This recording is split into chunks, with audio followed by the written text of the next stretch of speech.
स्वामी विवेकानंद किसी नाम के मोहताज नहीं है। इनके द्वारा बोली गई एक एक बात हर स्टूडेंट के लिए बहुत ही महत्वपूर्ण भूमिका उसके जीवन में निभाएगी। और इनका जन्म पश्चिम बंगाल के कोलकाता में हुआ था। इनका बचपन का नाम था नरेंद्र नाथ और इनके पिता थे श्री विश्वनाथ दत्त, जो कि कलकत्ता के हाई कोर्ट के एक प्रसिद्ध वकील थे। और इनकी माँ जो थी, इनका नाम था भुवनेश्वरी देवी जी, और धार्मिक विचारों की यह महिला थी। लेकिन कुछ दिनों के बाद इनकी पिता की देहांत हो जाती है, जिससे इनकी आर्थिक स्थिति बहुत ही खराब हो जाती है। फिर भी इन्होंने बहुत बड़े बड़े कार्य करके दिखा दिया, जिसमें वो अमेरिका के शिकागो वाला भाषण से आप लोग तो परिचित ही होंगे। इन्होंने बता दिया कि सफलता किसी धन की मोहताज नहीं होती है। और इनके गुरु थे रामकृष्ण परमहंस, जो कि उनके ज्ञान से ही यह इतनी ऊंचाई तक पहुँचे। तो चलिए जानते हैं इनके द्वारा बोली गई कुछ बहुत ही महत्वपूर्ण बातों के बारे में। उठो, जागो और तब तक नहीं रुको जब तक लक्ष्य की प्राप्ति ना हो जाए। उठो मेरे शेरों, इस भ्रम को मिटा दो कि तुम निर्बल हो। तुम अमर आत्मा हो, स्वच्छंद जीव हो, धन्य हो, सनातन हो। तुम तत्व नहीं हो, न ही शरीर हो। तत्व तुम्हारा सेवक है, तुम तत्व के सेवक नहीं हो।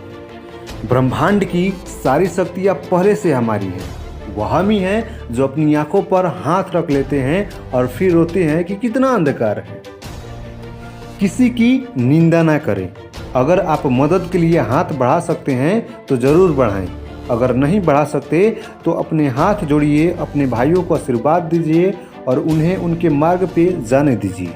हम वो हैं जो हमारी सोच ने बनाया है, इसलिए इस बात का ध्यान रखिए कि आप क्या सोचते हैं। जब तक आप खुद पे विश्वास नहीं करते, तब तक आप भगवान पे विश्वास नहीं कर सकते। विश्व एक व्यायामशाला है जहां हम खुद को मजबूत बनाने के लिए आते हैं। और स्वामी विवेकानंद ने सफल होने के लिए एक बेहद ही शानदार तरीका बताया। एक विचार लो, उस विचार को अपना जीवन बना लो, उसके बारे में सोचो, उसके सपने देखो, उस विचार को जियो। अपने मस्तिष्क, मांसपेशियों, नसों, शरीर के हर हिस्से को उस विचार में डूब जाने दो और बाकी सभी विचारों को किनारे रख दो। यही सफल होने का सबसे अच्छा तरीका है। किसी दिन जब आपके सामने कोई समस्या ना आए ना, तो समझ जाइएगा कि आप गलत दिशा में जा रहे हैं। स्वतंत्र होने का साहस करो। जहाँ तक तुम्हारे विचार जाते हैं वहाँ तक जाने का साहस करो और उन्हें अपने जीवन में उतारने का साहस करो। याद रखना दोस्त, जो अग्नि हमें गर्मी देती है ना, हमें नष्ट भी कर सकती है, और यह अग्नि का दोष नहीं है। दे alone live who live for others. बस वही जीते हैं जो दूसरों के लिए जीते हैं। हम जो बोते हैं वो काटते हैं।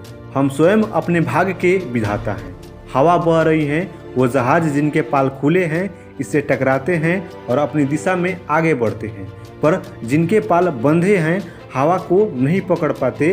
क्या यह हवा की गलती है? हम खुद अपना भाग्य बनाते हैं। जो तुम सोचते हो वो हो जाओगे। यदि तुम खुद को कमज़ोर सोचते हो तो कमज़ोर हो जाओगे। अगर खुद को ताकतवर सोचते हो तो ताकतवर हो जाओगे। श्री रामकृष्ण कहा करते थे, जब तक मैं जीवित हूँ तब तक मैं सीखता हूँ। वह व्यक्ति, वह समाज जिसके पास सीखने को कुछ नहीं है, वह पहले से ही मौत के जबड़े में है। आप जोखिम लेने से भयभीत ना हो। यदि आप जीतते हो तो नेतृत्व करते हो, और यदि आप हारते हो तो दूसरों का मार्गदर्शन। अपने इरादों को मजबूत रखो। लोग जो कहेंगे उन्हें कहने दो। एक दिन वही लोग तुम्हारा गुणगान करेंगे। जो किस्मत पर भरोसा करते हैं वो कायर होते हैं। जो अपनी किस्मत खुद बनाते हैं वो मजबूत होते हैं। हम जैसा सोचते हैं बाहर की दुनिया बिल्कुल वैसी ही है। हमारे विचार ही चीज़ों को सुंदर और बदसूरत बनाते हैं। संपूर्ण संसार हमारे अंदर समाया हुआ है। बस ज़रूरत है तो चीज़ों को सही रोशनी में रखकर देखने की। अनुभव ही आपका सर्वोत्तम शिक्षक है। जब तक जीवन है सीखते रहो।